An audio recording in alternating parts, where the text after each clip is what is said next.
Hola, buenas tardes. Te doy la bienvenida a Comunidad Será, una comunidad en donde hemos tomado la decisión de alejarnos de todas las tradiciones que generación tras generación se nos han venido heredando.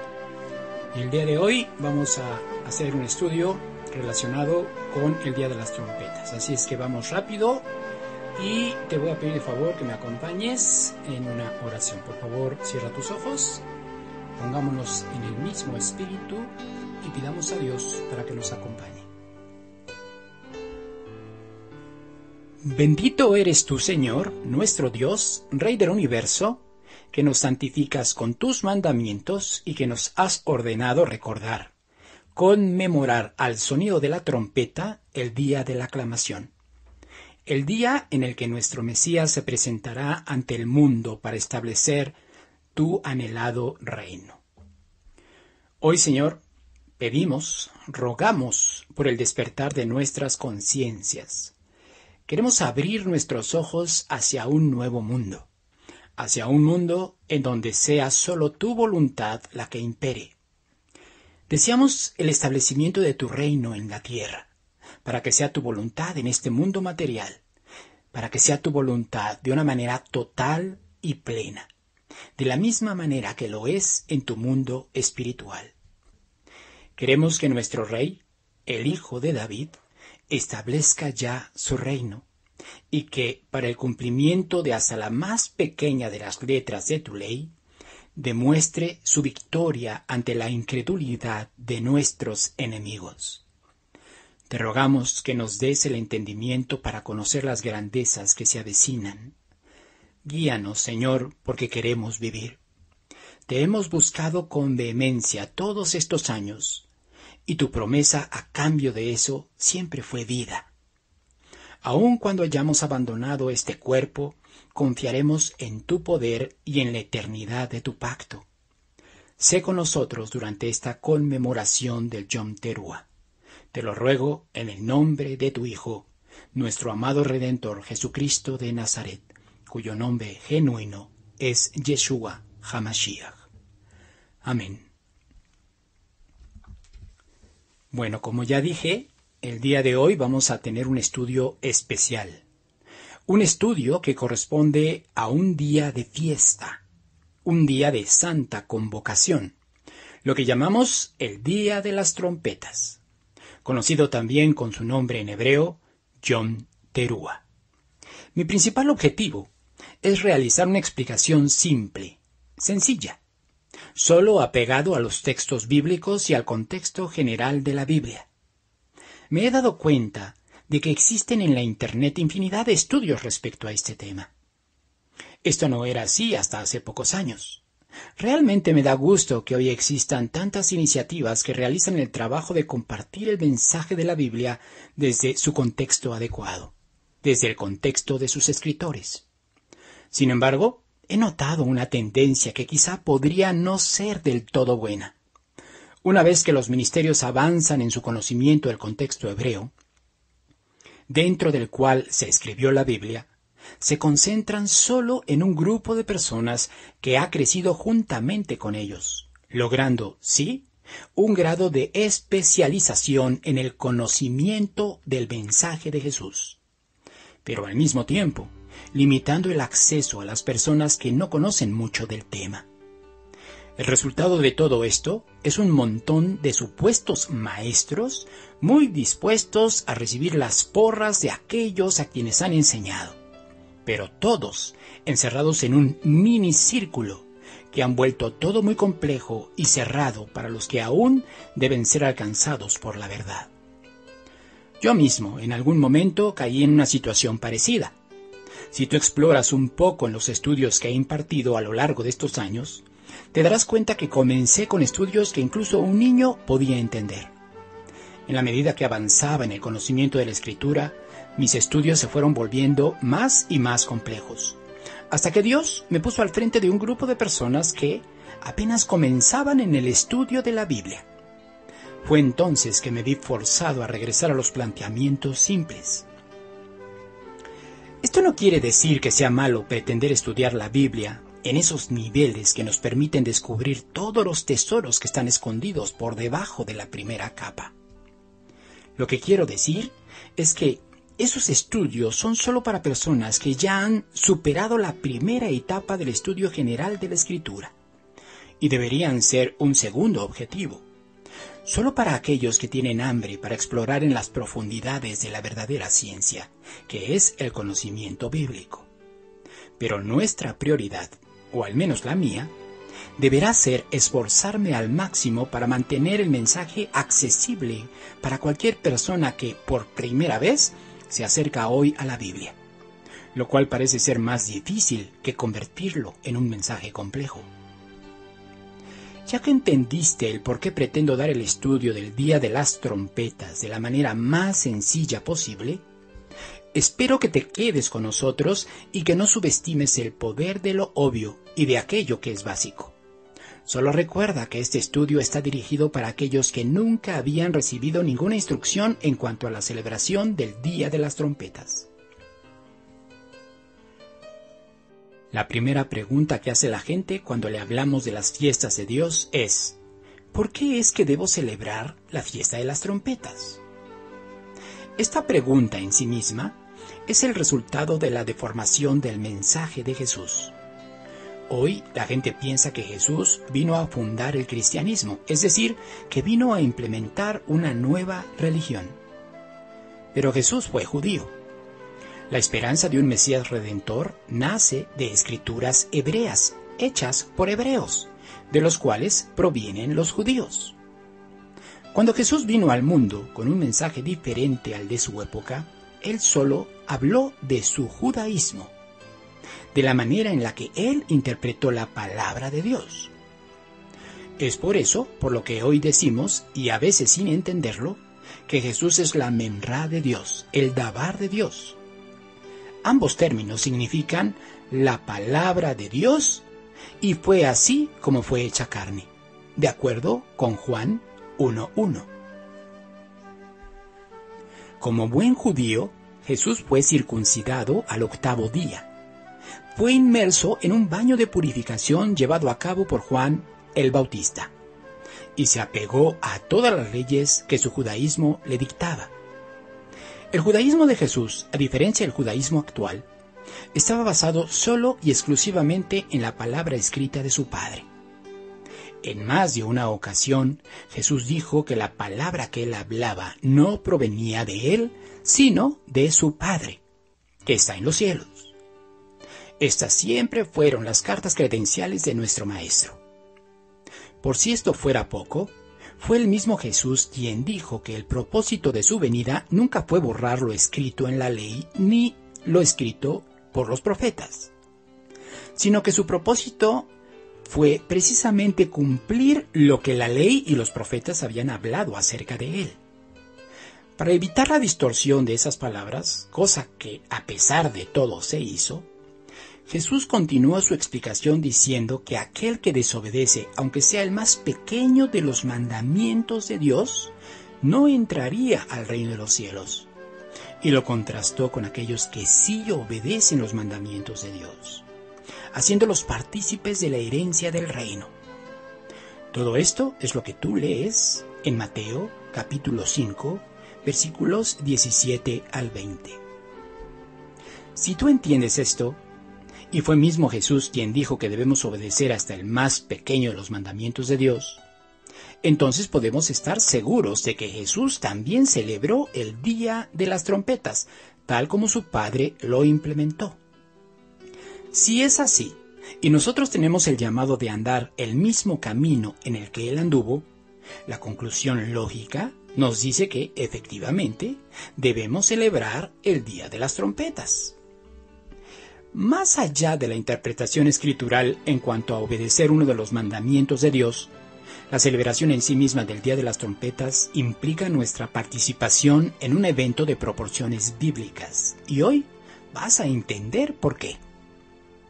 Para preparar nuestro espíritu, te pido que recuerdes lo escrito en Mateo 3:3, que a su vez es una referencia a lo escrito por el profeta Isaías.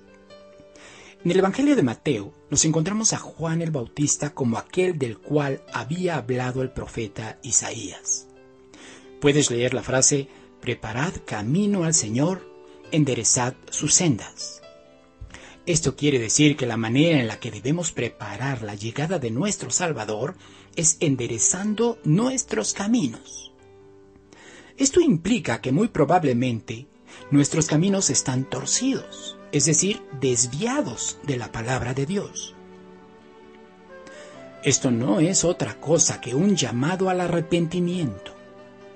La palabra hebrea para arrepentimiento es teshuvá, que implica un retorno, un regreso.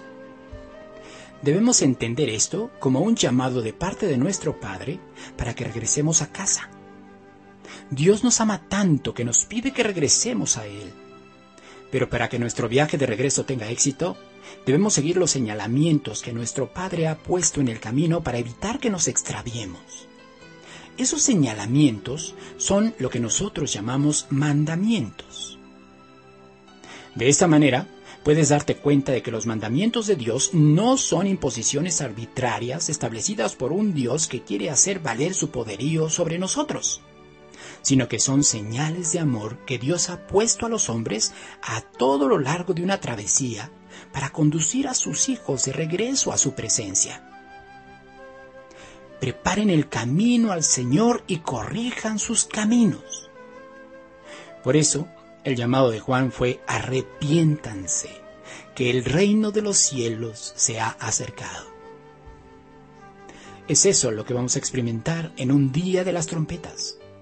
Hoy vamos a entender todo esto y realmente le pido a Dios que nos encuentre preparando el camino para el regreso de Jesús.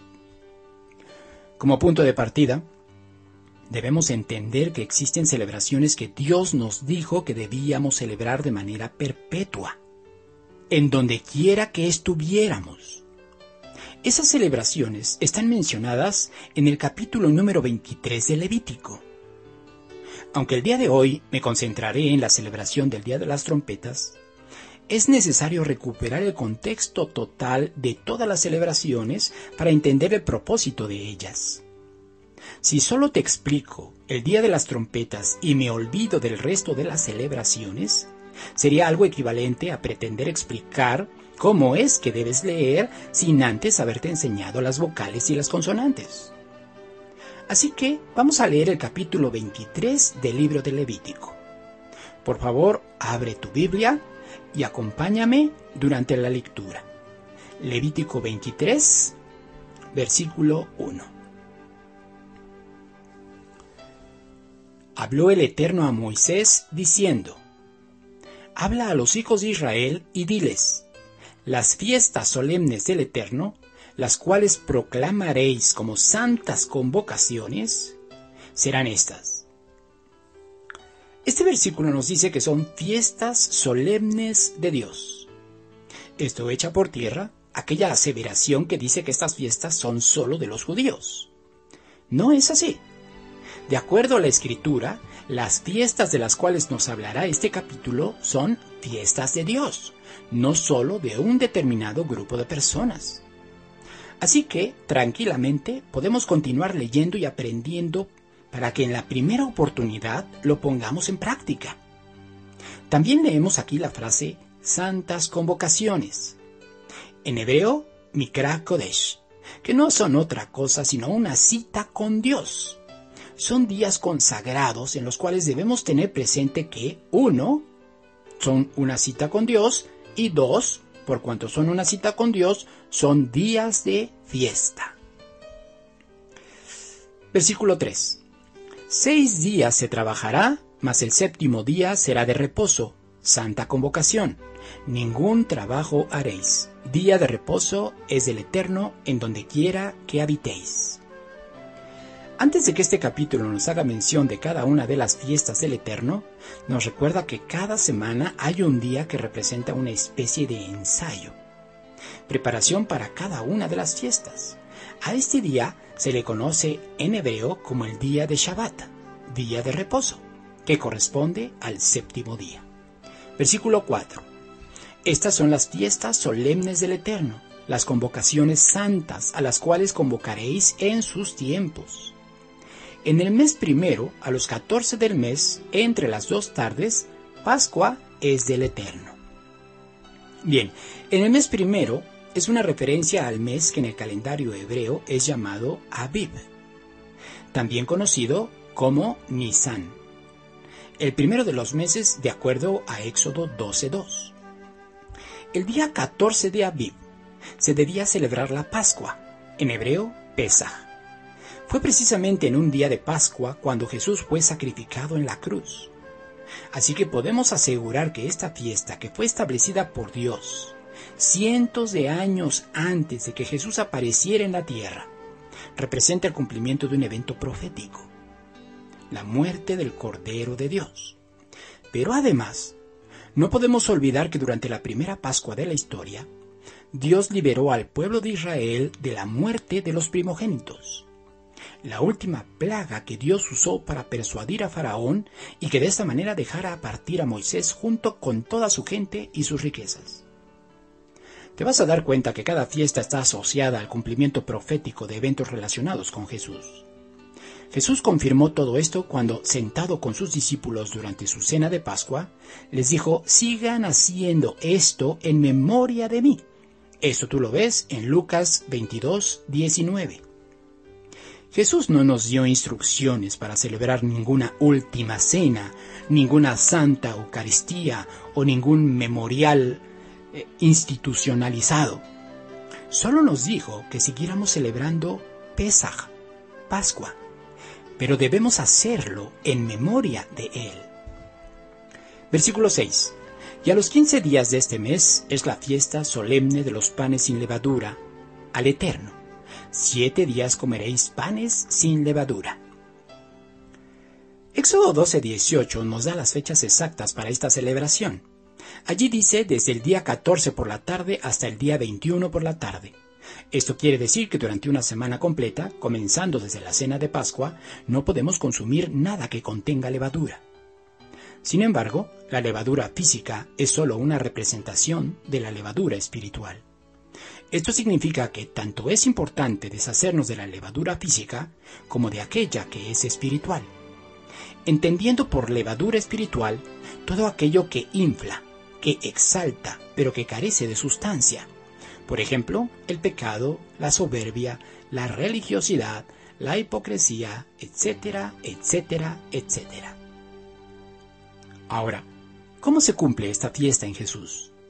Debemos entender que Jesús representa la esencia del ser humano que a Dios le interesa, el alma del Adán que vive de acuerdo a la voluntad del Eterno, sin autoexaltación, sin pretensiones egoístas, sin absolutamente nada excepto la voluntad de Dios manifiesta en nuestro mundo físico.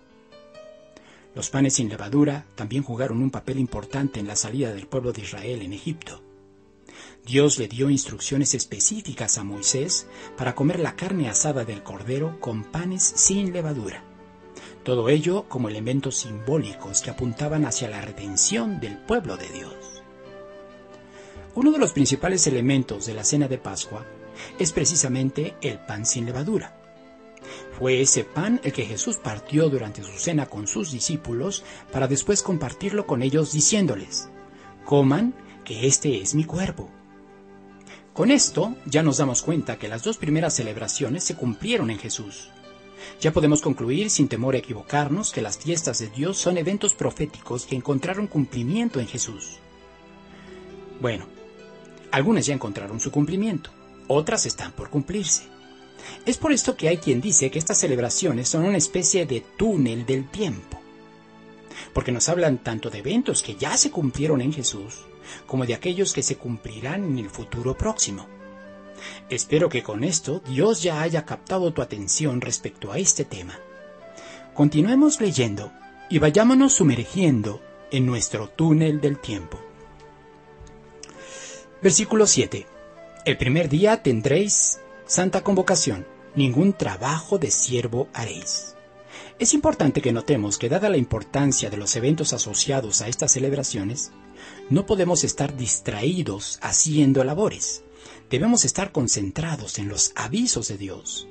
Por este motivo, Dios nos pide que reposemos al principio y al final de la semana de los panes sin levadura. Versículo 8. Y ofreceréis al Eterno 7 días ofrenda encendida.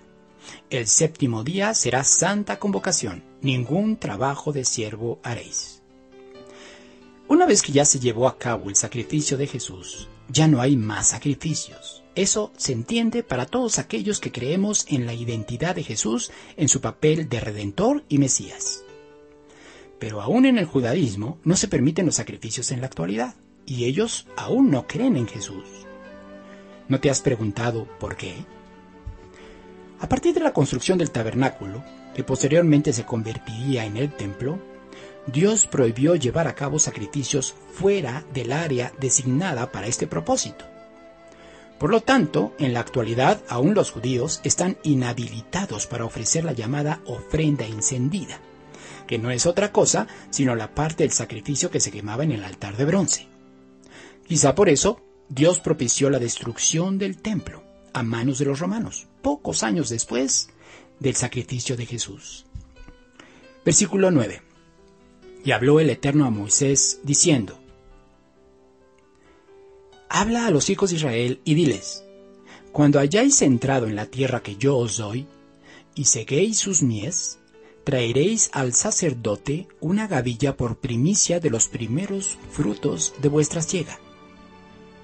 Y el sacerdote mecerá la gavilla delante del Eterno, para que seáis aceptos. El día siguiente del día de reposo la mecerá. Esta es la tercera fiesta, la de los primeros frutos. Cuando el pueblo de Israel estuvo en la posibilidad de obtener los beneficios de la agricultura, debían, en la cosecha de la primavera, presentar las primicias de la cosecha, que principalmente eran de cebada. El día en que se tenía que llevar a cabo esa celebración no siempre caía en la misma fecha del calendario hebreo. Por esta razón, el versículo 11 nos dice la frase al día siguiente del día de reposo. Esta es una referencia al día de reposo semanal. No es una referencia a los días de reposo que debían hacerse con motivo de las fiestas. Ahora preguntémonos: ¿cómo se cumple esta fiesta en Jesús? Fue precisamente en un día de primeros frutos que Jesús resucitó. De esta manera ya podemos ver el cumplimiento de las primeras 3 celebraciones en nuestro Maestro, en Jesús. ¿Será que hay más? Vamos a seguir leyendo. Versículo 12. El día que ofrezcáis la gavilla, ofreceréis un cordero de 1 año, sin defecto, en holocausto al Eterno. Su ofrenda será 2 décimas de efa de flor de harina amasada con aceite, ofrenda encendida al Eterno en olor gratísimo. Y su libación será de vino, la 1/4 parte de un hin. Ya dije que dado que Jesús se ofreció a sí mismo como ofrenda, como sacrificio, ya no es necesario ningún tipo de ofrenda encendida. Ni siquiera es necesario quemar ningún tipo de oblación que tiene que ver con las ofrendas de cereales. Versículo 14. No comeréis pan, ni grano tostado, ni espiga fresca, hasta este mismo día, hasta que hayáis ofrecido la ofrenda de vuestro Dios. Estatuto perpetuo, y esto es lo que debes de subrayar, estatuto perpetuo es por vuestras edades en donde quiera que habitéis. Es decir, no hay pretexto como para decir que este estatuto ya pasó de moda, que ya fue anulado, que ya no debemos hacerlo. No hay pretexto. Claramente dice aquí, estatuto perpetuo. Y si tú crees que la palabra de Dios no cambia y que nuestro Dios no cambia y que es siempre el mismo, pues entonces tenemos que obedecer. Lo que dice este versículo quiere decir que estaba prohibido comer de la cosecha hasta no ofrecer la ofrenda de los primeros frutos. Hasta aquí he mencionado el primer grupo de fiestas. A este grupo de fiestas se le conoce como las celebraciones de primavera y consta de las 3 que ya te mencioné: Pascua, en hebreo Pesaj, panes sin levadura y primeros frutos. Dado que estas son las celebraciones de primavera, se llevan a cabo en el mes de Aviv, o Nisan, como quieras llamarle. Al segundo grupo de fiestas se le conoce como las celebraciones de otoño. Ese grupo está integrado por 3 fiestas más: la fiesta de las trompetas, el día de la expiación y la fiesta de las cabañas, también conocida como fiesta de los tabernáculos o Sukkot. Ese grupo de celebraciones suceden en el 7º mes del año hebreo, conocido en la actualidad como el mes de Tishri. En medio de los 2 grupos de celebraciones está la celebración de la fiesta de las semanas, o Pentecostés, como gustes llamarle. Lo importante es que no solo la conozcas, sino su papel dentro de los otros 2 grupos de celebraciones. Recientemente hicimos un estudio actualizado de esta celebración. Yo te invito a que lo escuches, búscalo en nuestros audios, lleva por nombre Shavuot. Búscalo y créeme que vas a resultar edificado. Pero sigamos leyendo. Versículo 15. Y contaréis desde el día que sigue al día de reposo, desde el día en que ofrecisteis la gavilla de la ofrenda mecida, 7 semanas cumplidas serán. Hasta el día siguiente del 7º día de reposo, contaréis 50 días. Entonces ofreceréis el nuevo grano al Eterno. Esta celebración que se menciona en los versículos 15 y 16 es la fiesta conocida en el mundo cristiano como el Pentecostés. Realmente la manera hebrea, es decir, la manera original de referenciarla, es la fiesta de Shavuot, que significa la fiesta de las semanas. Como menciona el versículo 15, esta fiesta tampoco tiene una fecha definida.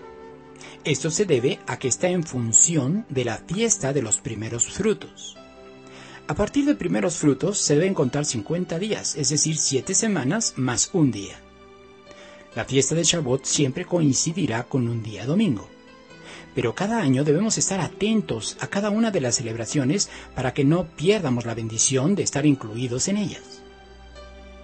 Ahora, estando otra vez en nuestro túnel del tiempo, debemos saber de qué manera se cumplió esta fiesta.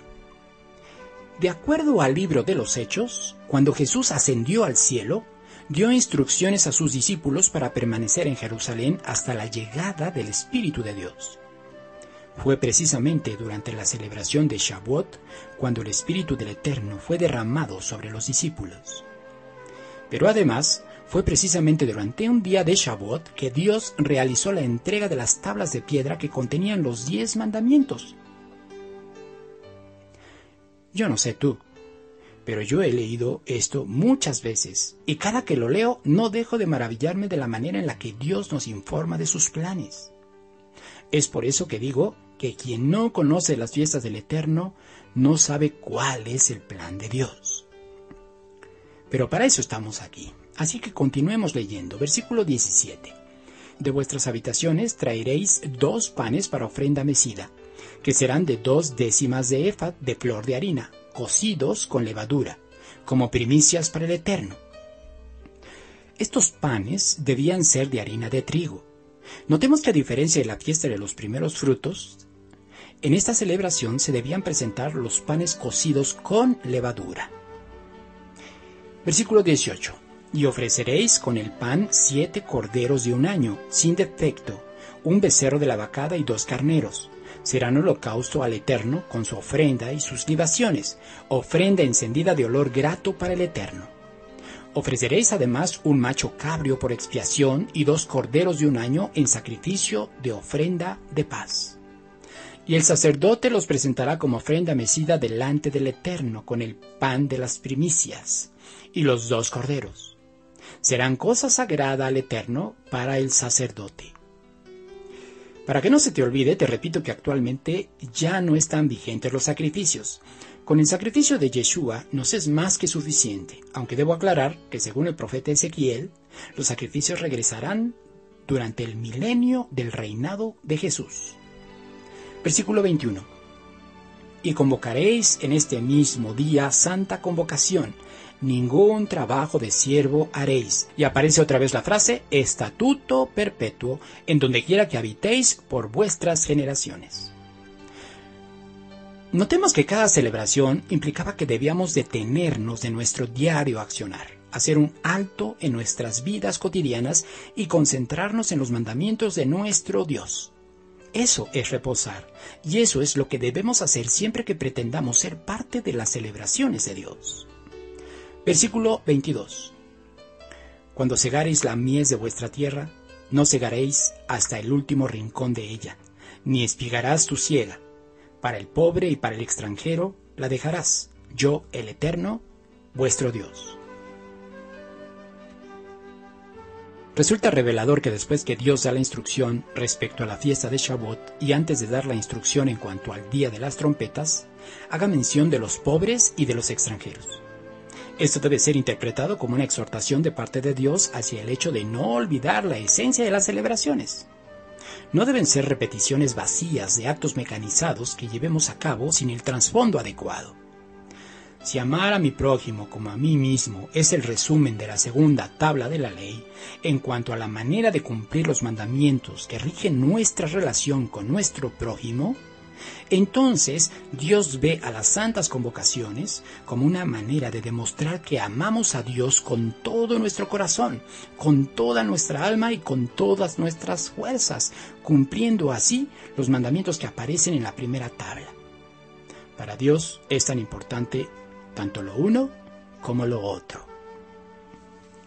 Ahora nos explicamos por qué es que Dios nos pidió amarlo con toda nuestra alma, con todo nuestro corazón y con todas nuestras fuerzas, y que después Jesús lo confirmó. Jesús lo dijo en Marcos 12:30, pero lo único que hizo fue repetir lo que ya estaba escrito en Deuteronomio 6:5. De nada sirve que presumamos de conocer las santas convocaciones de Dios y participar de ellas, si no hacemos manifiesta la misma naturaleza divina. Misericordia quiero y no sacrificio, porque no he venido a llamar al arrepentimiento a justos, sino a pecadores. Eso fue lo que dijo Jesús. Misericordia quiero y no sacrificio, y conocimiento de Dios más que holocaustos, dijo Jeremías. De nada sirve que pregones de tu gran sabiduría si cuando un enfermo pide de tu ayuda, tú simplemente se la niegas. Si cuando un amigo cae en desgracia, tú solo te alegras y no le demuestras empatía. Si cuando el hambriento o el sediento están a tu alcance y tú solo te alejas para no mortificarte. Es bueno, de hecho es muy bueno, que conozcamos de las fiestas de Dios y que participemos de ellas. Pero son participaciones huecas y antes no me pongo a cuentas con todas las personas que están a mi alrededor. Ahora que ya tenemos todo el contexto y que ya tuvimos oportunidad de penetrar en nuestro túnel del tiempo, estudiemos lo que nos trajo aquí, el Día de las Trompetas, y veamos qué eventos son los que están asociados a esta celebración. Versículo 23. Y habló el Eterno a Moisés diciendo: Habla a los hijos de Israel y diles, en el mes séptimo, al primero del mes, tendréis día de reposo, una conmemoración al son de trompetas y una santa convocación. Ningún trabajo de siervo haréis, y ofreceréis ofrenda encendida al Eterno. Bueno, aquí es donde queríamos llegar. Ya estamos aquí. Ahora vamos a estudiar y meditar alrededor de este estatuto lo que resta de este estudio. El versículo 24 nos dice que debemos celebrar el día primero del mes séptimo. En este año, 2019, el día primero de Tishri comienza el próximo domingo 29 de septiembre al caer la noche. Se nos dice que debemos considerar a ese día como una santa convocación y que debemos conmemorarlo al sonido de las trompetas. Esto no deja de ser misterioso.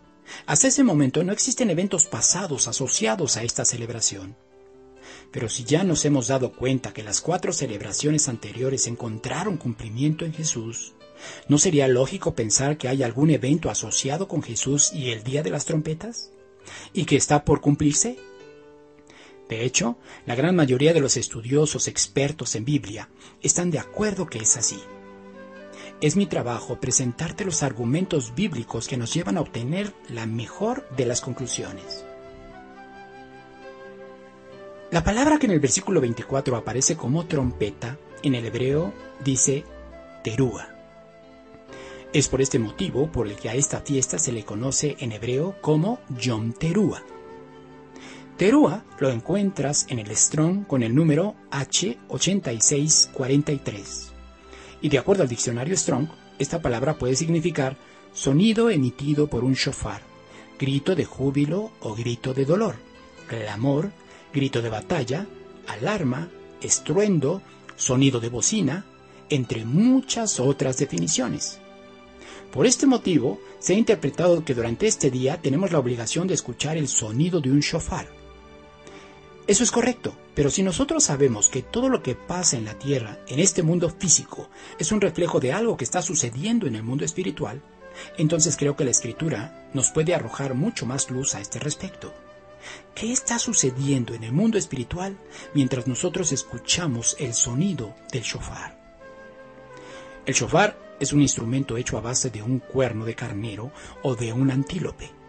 Tiene uno de sus extremos aplastado para formar una embocadura. De esta manera emite sonidos muy característicos y propios. Dado que se habla de un cuerno de carnero, la primera referencia que viene a nuestra mente es el pasaje en donde Abraham está a punto de sacrificar a su propio hijo, y Dios le detiene para después ofrecerle un carnero que estaba atorado por los cuernos en un zarzal. Esto tú lo lees en Génesis 22:13. Este carnero fue el sacrificado en el lugar de Isaac.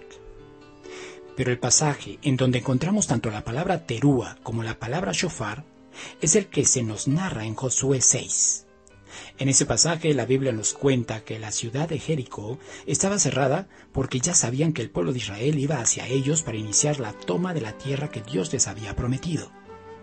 La manera en la que Dios instruyó a Josué para derribar las murallas de Jericó nos dice mucho de lo que sucederá en un día de Yom Teruah. En el escenario aparecieron un grupo de hombres armados, 7 sacerdotes, cada uno con un shofar y el arca del pacto hasta la retaguardia. En ese orden dieron una vuelta a la ciudad de Jericó. Mientras avanzaban, los sacerdotes hacían sonar el shofar. Así lo hicieron durante 6 días. Solo daban una sola vuelta a la ciudad, haciendo sonar el shofar y después regresaban al campamento. Pero al día 7º, las cosas cambiaron. Nota que digo día 7º. La llegada del Mesías está profetizada para el 7º milenio. Pero en fin, sigamos con la historia de Jericó. En el 7º día, ya no solo dieron una vuelta, sino que dieron 7 vueltas. Cuando los sacerdotes tocaron su shofar durante la 7ª vuelta, el pueblo gritó con gran vocerío, y las murallas de Jericó fueron derribadas. De esta manera, la ciudad de Jericó fue tomada al sonido del shofar. Con esta historia como base, se dice que Jesús vendrá al sonido del shofar para derribar todas las murallas que este mundo ha puesto al pueblo de Israel. Sí, al pueblo de Israel. No a un Israel espiritual o a ningún siervo fiel y discreto como se autoproclaman los testigos de ya sabes quién. Ni a nadie más que no sea parte del pueblo de Israel. Es por eso que la Biblia, en su contexto general, describe la salvación como aquellos que finalmente son incluidos, es decir, son injertados en el buen olivo. Lee Romanos 11 y trata de entenderlo. Pero no es solo este pasaje el que sostiene esta teoría, son muchos más. Veamos algunos de ellos. Mateo 24, versículos 30 al 31, dice: Entonces aparecerá la señal del Hijo del Hombre en el cielo, y entonces lamentarán todas las tribus de la tierra, y verán al Hijo del Hombre viniendo sobre las nubes del cielo con poder y gran gloria. Y enviará a sus ángeles con gran voz de trompeta, subráyalo, y juntarán a sus escogidos de los 4 vientos, desde un extremo del cielo hasta el otro. ¿Te parece coincidencia que el mismo Jesús hiciera alusión a su venida y que dijera que durante ella sus ángeles vendrían con voz de trompeta? Pero todavía hay más. Primera de Corintios capítulo 15, versículos 51 al 52 dice: He aquí os digo un misterio. No todos dormiremos, pero todos seremos transformados. En un momento, en un abrir y cerrar de ojos, a la final trompeta. Porque se tocará la trompeta y los muertos serán resucitados incorruptibles y nosotros seremos transformados. Aquí Pablo nos proporciona más información. Nos dice que al toque de la trompeta se llevará a cabo la resurrección de los muertos. Vale la pena mencionar que en esta, que es la primera resurrección, solo resucitarán aquellos que murieron defendiendo la misma fe que tenía Jesús. ¿En qué creía Jesús? Si estás interesado en saberlo a fondo, te recomiendo que descargues nuestros audios y que los vayas estudiando. Todos ellos están basados completamente en temas escriturales. Yo considero que el tiempo es apremiante, al punto que yo no invierto mucho tiempo en temas emocionales. Si tú recibes el impacto de la palabra al punto de conmoverte en tus emociones cuando escuchas alguno de nuestros audios, créeme que no son mis planes. Quizás sea Dios quien te está mostrando el camino. Ahora, además de hablarnos de la resurrección de los muertos, Pablo también nos dice que los que aún estén vivos, y por supuesto que tengan la fe del Mesías, serán transformados. Y todo esto sucederá al toque de la trompeta. Recuerda, creer en Jesús es creer en lo que Jesús creyó, pero sobre todo debemos llevarlo a la práctica. No basta con dejar todo en el plano mental. La salvación queda en evidencia cuando se manifiesta en nosotros las obras que Dios preparó de antemano para que anduviéramos en ellas. Esto está en Efesios 2:10. Te voy a pedir que vayas a Primera de Tesalonicenses. Ahí quiero que lo leas junto conmigo. Primera de Tesalonicenses capítulo 4. Primera de Tesalonicenses capítulo 4 a partir del versículo 14. Vamos a leer a partir del 14 y dice así: Porque si creemos que Jesús murió y resucitó, así también traerá Dios con Jesús a los que durmieron en él. La base que usa Pablo para la resurrección es el hecho de que Jesús resucitó. Si Jesús fue la primicia de los resucitados, eso quiere decir que Él es el primero de muchos que también vendrán de la muerte. Más adelante Pablo aclara que no son todos los muertos, sino aquellos que murieron en Cristo. Versículo 15, por lo cual os decimos esto en palabras del Señor, que nosotros que vivimos, que habremos quedado hasta la venida del Señor, no precederemos a los que durmieron. Porque el Señor mismo, con voz de mando, con voz de arcángel y con trompeta de Dios, ahí aparece otra vez, descenderá del cielo, y los muertos en Cristo resucitarán primero. Esto ya lo habíamos leído en 1 Corintios 15. Pero aquí Pablo nos da el orden en el que sucederán los eventos. Primero Jesús descenderá del cielo. Y después los muertos serán resucitados. Y después, versículo 17, luego nosotros, los que vivimos, los que hayamos quedado, seremos arrebatados juntamente con ellos en las nubes para recibir al Señor en el aire. Y así estaremos siempre con el Señor. Ya Pablo nos había dicho en 1 Corintios que seríamos transformados, y entonces se llevará a cabo la unión entre nuestro Maestro, el anhelado Mesías triunfante, nuestro Rey, y aquellos que hemos clamado por su retorno, confiando en las promesas de Dios. Versículo 18. Por tanto, alentaos los unos a los otros con estas palabras. Realmente deseo que estas palabras sirvan de aliento para ti, para que perseveres hasta el fin en la búsqueda de tu verdadera identidad, no como parte de una religión, sino como parte de un pueblo que siempre ha confiado en Dios. Ahora que ya leímos esto en su contexto hebreo, podemos descubrir que el plan de Dios siempre fue consumar las bodas del Cordero. La Biblia no es otra cosa sino una historia romántica en donde el novio ama incondicionalmente a la novia al punto de perdonar cada una de sus faltas y rescatarla de un proceso de perdición y degradación que resultan de una vida alejada de la esencia divina. Dios demuestra su misericordia cuando, a pesar de nuestras rebeliones, no deja de anhelar nuestro regreso. Muchos de los pasajes bíblicos nos van marcando la pauta, la secuencia del rescate de la novia, integrada por ese pueblo hebreo que finalmente abre sus ojos y descubre su verdadera identidad. Cuando una novia se comprometía con el novio, ellos quedaban formalmente desposados. Estar desposado es estar apartado. Aunque el matrimonio no se había consumado aún, se consideraba que el estar desposado era equivalente a estar bajo un pacto legal que ya no podía ser anulado. La única manera de que los desposados pudieran separarse era a través de una carta de divorcio. Para darle una validez legal a esta unión, se firmaba un documento, un contrato de bodas, llamado en hebreo Ketubá. Dios firmó este documento en el monte Sinaí, que fueron las tablas de los 10 mandamientos. Sí, la Ketubá entre Dios y su pueblo fueron las tablas de la ley. Lamentablemente la esposa falló en cumplir con su parte. No fue capaz de llegar a la boda manteniéndose íntegra, pura.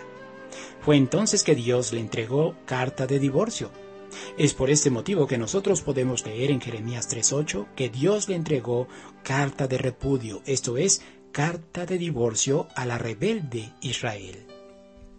Cuando Dios le entregó a Israel la carta de divorcio, de acuerdo a la ley que Dios mismo había establecido, ya no podía volver a tomar a la novia. Esto lo leemos en Deuteronomio 24:4. Esto significaba un desastre, algo catastrófico que parecía no tener solución. Y sin una solución viable, todos nosotros nos hubiéramos quedado sin Mesías, alejados de la ciudadanía de Israel, ajenos de los pactos de la promesa, sin esperanza y sin Dios en el mundo. Esto era una condena a permanecer en tinieblas. Pero, ¿y las promesas que Dios le hizo a Abraham quedarían inconclusas? ¿Dónde quedarían las promesas que Dios le juró a los patriarcas? Ciertamente, Dios había sido un buen marido para Israel. La boda no se consumó por la infidelidad del pueblo de Jacob, no por culpa de Dios. Pero, ¿qué acaso Dios no sabía que esto pasaría? Claro que lo sabía. Los profetas entonces comenzaron a anunciar la manera en la que la reconciliación entre Israel y Dios se llevaría a cabo. Isaías dijo que los que moraban en tierra de sombra de muerte, la luz resplandecería sobre ellos, y explicó que esto sería a través de un niño que llevaría el principado sobre sus hombros, que estaría sobre el trono de David, reinando en un imperio cuya paz no tendría límite, confirmando de esta manera el juicio y la justicia de Dios. Esto tú lo lees en Isaías capítulo 9. Pero Jeremías también dijo algo. Este profeta, enviado a la casa de Judá, comenzó a dar el anuncio de un nuevo pacto. Sí, en Jeremías 31:31, Dios dijo que llegaría el momento en que Él haría un pacto nuevo. Para entender a plenitud la promesa del nuevo pacto, no debemos omitir los destinatarios de este nuevo pacto. Recuerda, Jeremías 31:31 identifica los destinatarios de ese nuevo pacto como la casa de Israel y la casa de Judá. No hay tal como un pacto de Dios hecho con gentiles, sino con el pueblo de Israel. Esto encontró su cumplimiento en Jesús cuando en Lucas 22:20 dijo: «Esta copa es el nuevo pacto en mi sangre, que por ustedes se derrama». ¿Y quiénes eran esos ustedes ante los cuales Jesús estaba realizando el nuevo compromiso de bodas? ¿Acaso eran gentiles? Si tú lees todos los evangelios te darás cuenta que no había ni un solo gentil durante esa cena, que era una cena de Pascua, en la cual Jesús confirmó este pacto. Solo había representantes de las dos casas de Israel, tal como Jeremías lo había profetizado. Ese profeta Daniel, quien identifica al Hijo del Hombre como el receptor del dominio, de la gloria y del reino otorgado por el Anciano de Días, una figura del Eterno otorgando el reino a Jesús. Esto tú lo lees en Daniel 7, versículos 13 y 14. Pero el profeta Oseas, en su capítulo 2, versículo 19, profetizó también que en aquel tiempo Dios desposaría a Israel en justicia, juicio, benignidad y misericordia. La promesa de este nuevo compromiso no tiene caducidad. Dios dice en este versículo 2:19 de Oseas que este compromiso sería para siempre. Ese nuevo contrato de bodas ya no sería anulado. Y así podríamos ir citando profeta por profeta, indicando la promesa de Dios de traer de regreso para sí mismo a la esposa infiel. Pero todavía existía el impedimento de Deuteronomio 24:4, que dice que el esposo no podía volver a tomar a la novia a la que ya le había dado carta de divorcio. Por este motivo, el mensaje de los profetas no resultaba del todo claro para la mayoría. Pero en esta época, en donde ya casi todo se ha cumplido, estamos en posibilidades de entenderlo.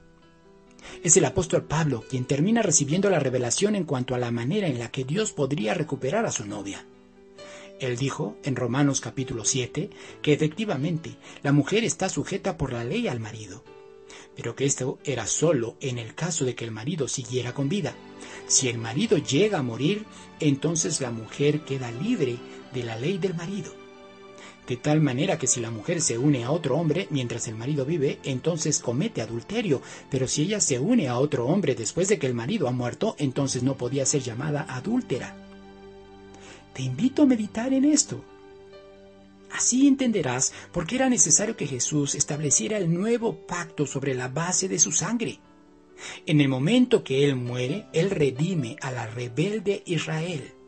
Y en el momento que resucita, Él puede volver a tomarla, una vez que ya ha sido limpiada de todas sus iniquidades.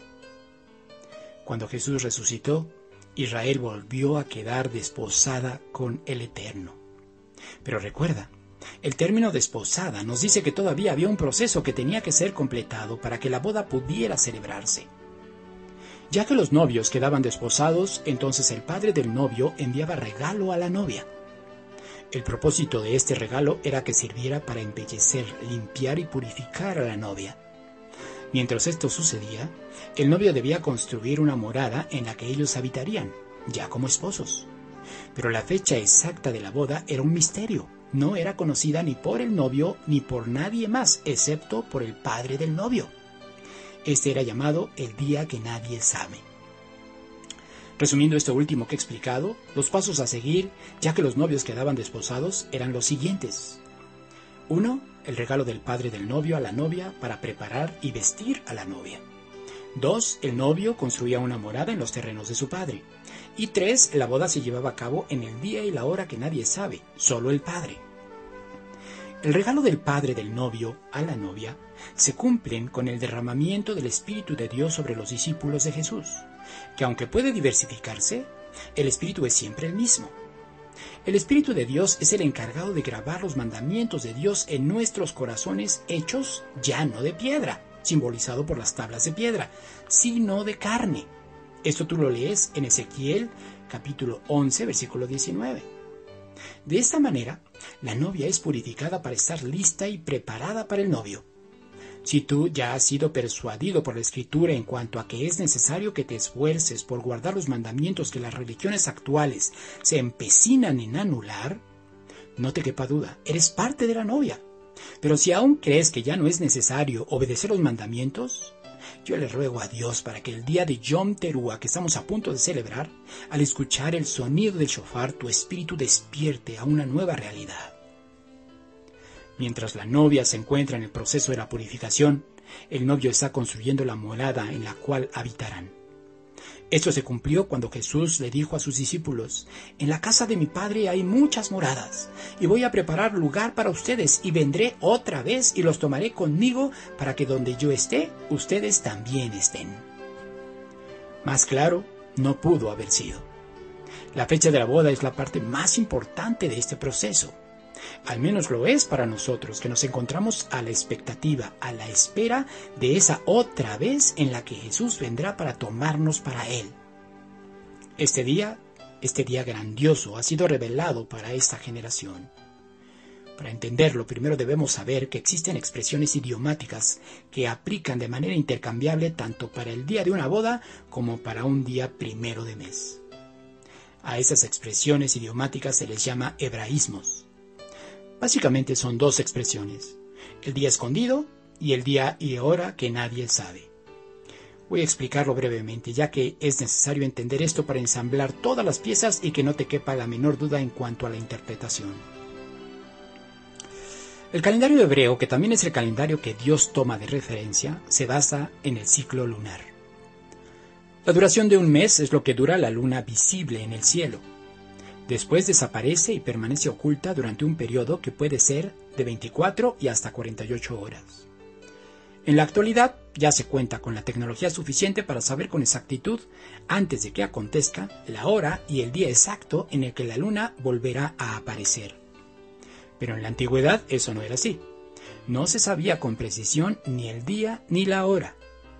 Cuando la luna muestra el primero de sus reflejos, es decir, cuando justo está apareciendo en el cielo, se comienza a contar como el primer día del mes.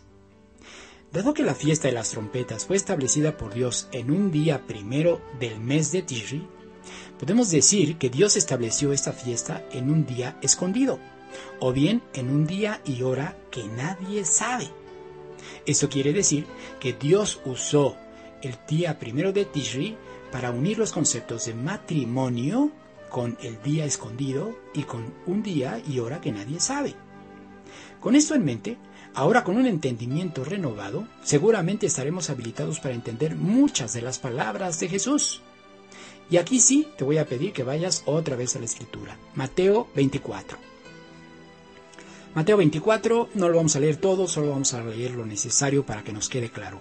Mateo 24, y vamos a leer el versículo 30 y 31. Mateo 24, 30 y 31, dice así: Entonces aparecerá la señal del Hijo del Hombre en el cielo, y entonces lamentarán todas las tribus de la tierra, y verán al Hijo del Hombre viniendo sobre las nubes del cielo con poder y gran gloria. Esta es la segunda venida del Mesías. Versículo 31. Y enviará a sus ángeles con gran voz de trompeta. Es Jesús el que está hablando. Aquí leemos otra vez la referencia al sonido del shofar.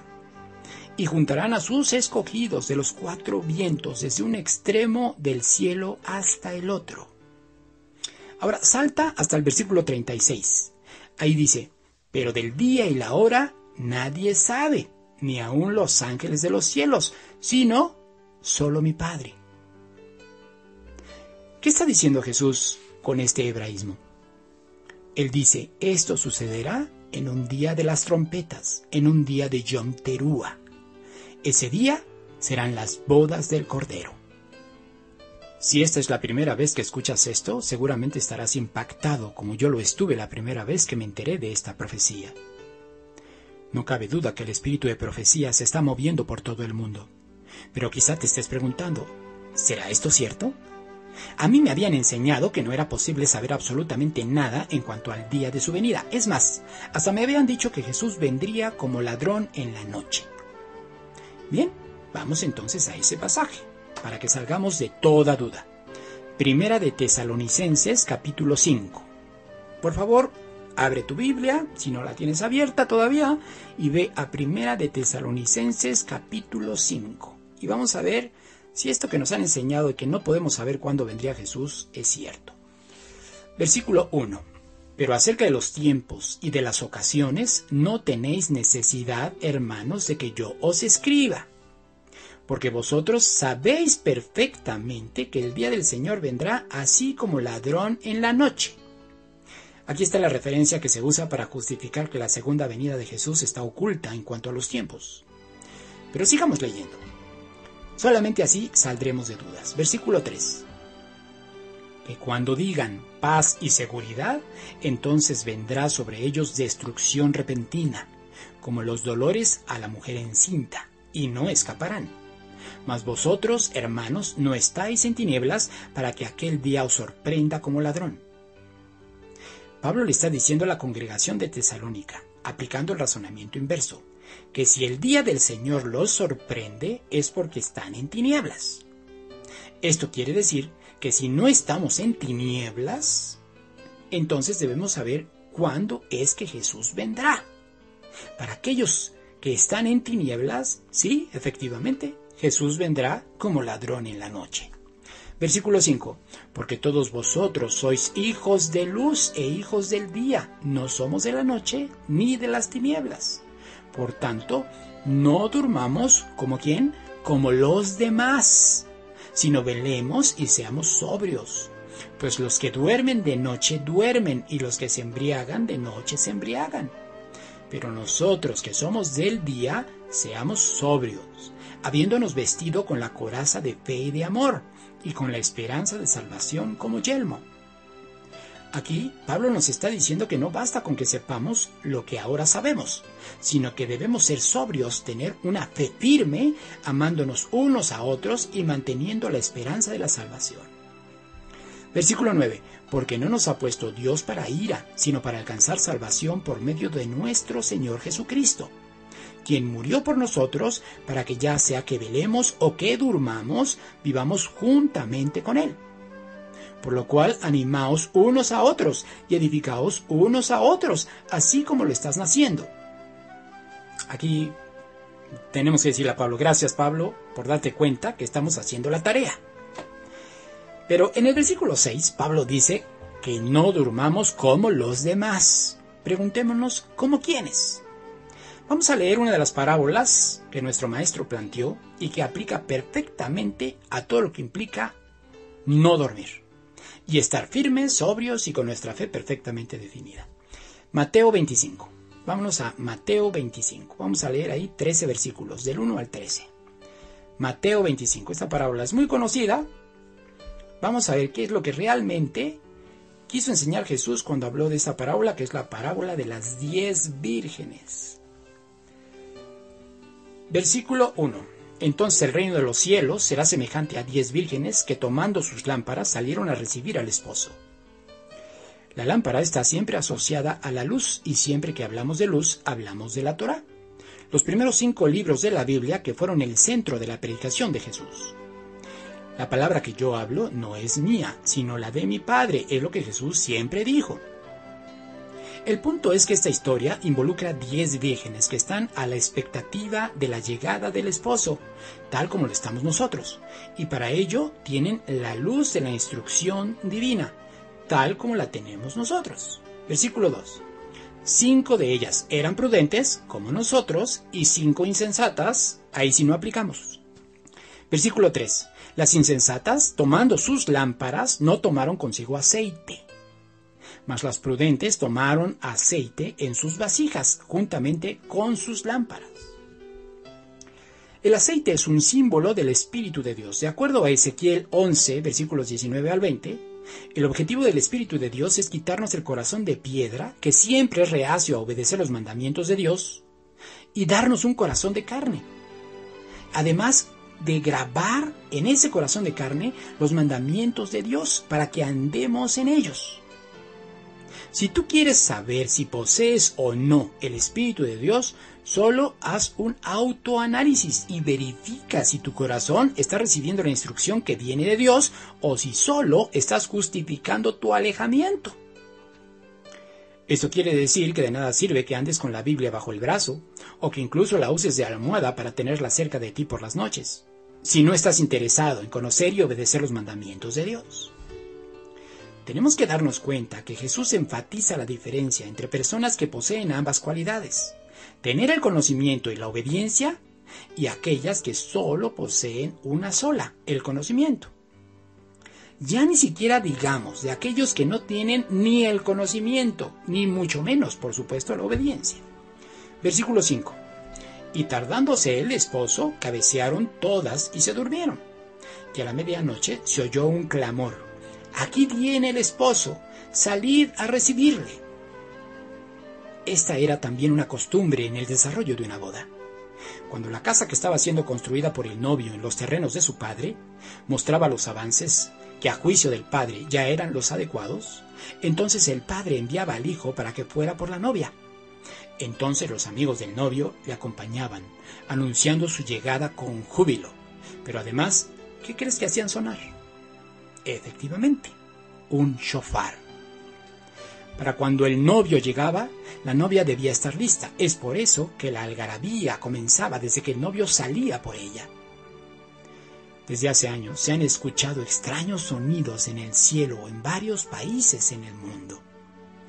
La similitud con el sonido de un shofar es impresionante. ¿Será que Jesús ya viene por la novia? Mi respuesta personal es absolutamente sí.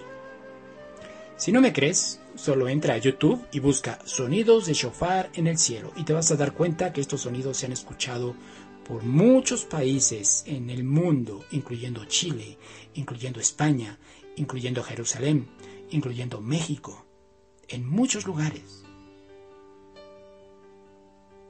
Si nunca los has oído, te vas a quedar atónito. Bueno, yo ya los he oído más de una vez y me sigue pareciendo impresionante. Pero continuemos con nuestra parábola. Versículo 7. Entonces todas aquellas vírgenes se levantaron y arreglaron sus lámparas.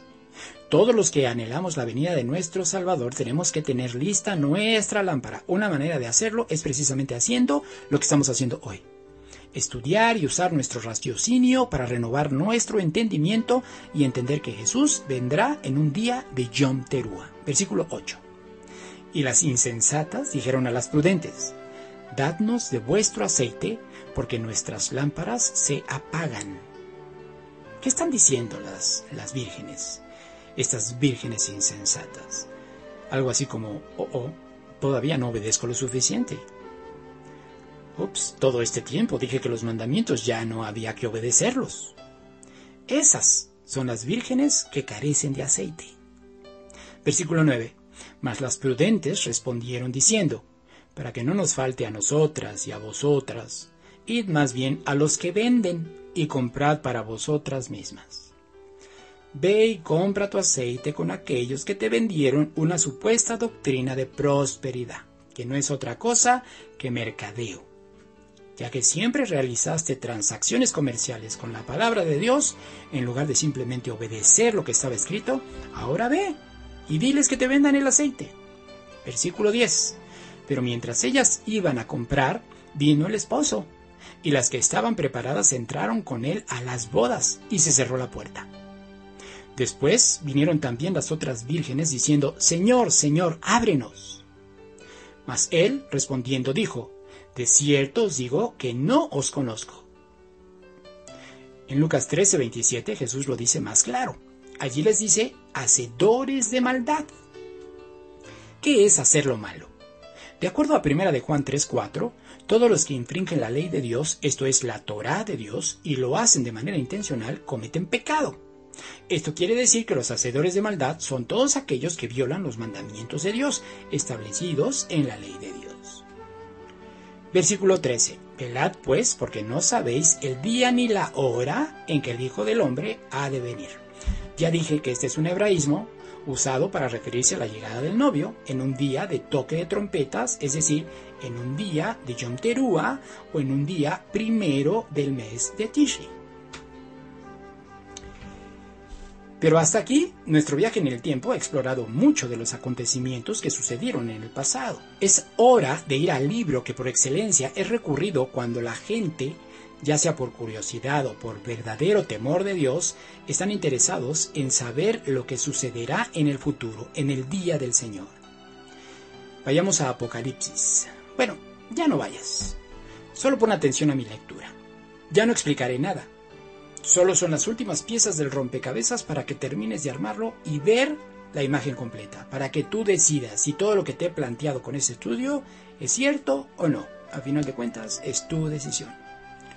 Apocalipsis 10:7 dice: sino que en los días de la voz del séptimo ángel, cuando él comience a tocar la trompeta, el misterio de Dios se consumará, como él lo anunció a sus siervos los profetas. Apocalipsis 11:15 dice: el séptimo ángel tocó la trompeta y hubo grandes voces en el cielo, que decían: los reinos del mundo han venido a ser de nuestro Señor y de su Cristo, y Él reinará por los siglos de los siglos. Apocalipsis 19, versículos 6 al 9 dice: y oí como la voz de una gran multitud, como el estruendo de muchas aguas, y como la voz de grandes truenos que decía: Aleluya, porque el Señor nuestro Dios Todopoderoso reina. Gocémonos y alegrémonos y démosle gloria, porque han llegado las bodas del Cordero y su esposa se ha preparado. Y a ella le ha concedido que se vista de lino fino, limpio y resplandeciente, porque el lino fino son las acciones justas de los santos. Y el ángel me dijo: escribe: bienaventurados los que son llamados a la cena de las bodas del Cordero. Y me dijo: estas son palabras verdaderas de Dios. Nuestro Maestro, Jesús, vendrá en un día de Yom Teruah. Entonces los muertos resucitarán, y todos los que confiaron en las promesas hechas a los patriarcas y confirmadas por Jesús, verán una nueva realidad. Todo lo que Dios anunció a través de los profetas será consumado, y el misterio de Dios finalmente será revelado tanto para creyentes como para no creyentes. todos sabrán lo que está sucediendo, pero no todos serán parte de la novia del Cordero. Las grandes voces en el cielo ya se han venido escuchando desde hace pocos años. El novio seguramente ya viene en camino, ya salió para tomar a su novia. Cuando esto suceda, comenzará una nueva etapa en la vida humana. Por fin tendremos a un gobernante justo, incorruptible, alguien en que podemos poner toda nuestra confianza al punto de confiarle nuestras vidas. Todos los reinos del mundo le pertenecerán a Jesús, o mejor dicho, a Yeshua, que es su nombre auténtico. Sí, Yeshua será nuestro rey, y esto será motivo de alegría y gran gozo. Pero solo será así si hemos sido investidos por nuestras propias acciones, acciones de justicia, obediencia y aceptación consciente que la voluntad del Dios de Israel es perfecta. No somos la novia por nuestras propias obras. Las obras solo visten a la novia que fue rescatada por el amor incondicional e inmesurable de nuestro amado Salvador. Nuestra vestimenta deberá ser resplandeciente, haciendo evidente que no desperdiciamos el regalo de Dios, que sacamos provecho del Espíritu Santo, que realmente nuestros corazones han sido transformados y que hoy no solo obedecemos de manera mecánica, sino que amamos sus mandamientos, nos deleitamos en sus estatutos, gozamos sus ordenanzas. Si Yeshua viene en este día de Yom Teruah, que no nos encuentre desprevenidos, que nos encuentre sobrios, atentos, expectantes, amándonos unos a otros, animándonos en el accionar de Dios, siendo, como dice Pablo, transformados para nuestro gran encuentro. Tocad trompeta en Sión, y da alarma en mi santo monte, tiemblen todos los moradores de la tierra, porque viene el día del Señor, está más cerca que nunca.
Oremos.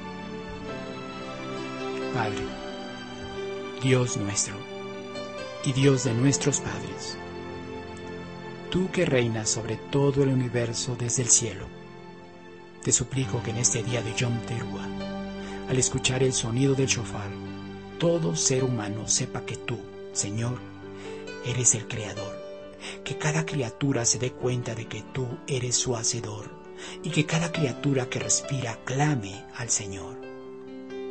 Tú que eres el Dios de Israel, eres el Rey de todo el mundo y tu majestad rige sobre todas las cosas. Toda la creación se somete a tu voluntad. Que el sonido del shofar nos despierte de nuestro letargo espiritual y que nos muestre las delicias de tu presencia. Tómanos contigo, llévanos a tu morada. Haz de nosotros todo aquello que planeaste desde el principio de los tiempos. Te amamos, Padre. Ven, que sea este día de Yom Teruah el día de tu venida. Que el que tenga sed venga, y el que quiera que tome del agua de vida eterna, y que lo haga gratuitamente. Sí, ven, Señor Jesús. Sí, ven, Yeshua. Déjanos trascender junto contigo. Lo rogamos en el nombre de tu Hijo, nuestro amado Yeshua HaMashiach. Amén.